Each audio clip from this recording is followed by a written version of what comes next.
বাজে, আমরা ডমিনোস খেতে যাচ্ছি। On the way.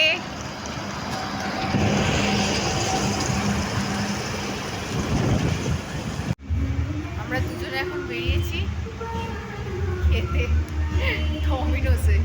এই যে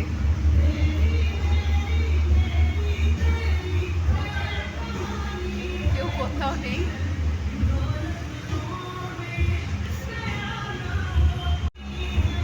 চারিদিক পুরো ফাঁকা, সবাই খেয়ে গেছে, পড়ে আছে এখনো, আর আমরা এখন খেতে এসেছি।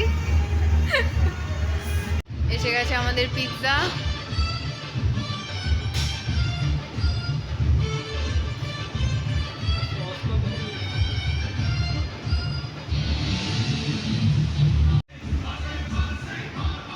পিৎজা গার্নিশ করা হয়ে গেছে।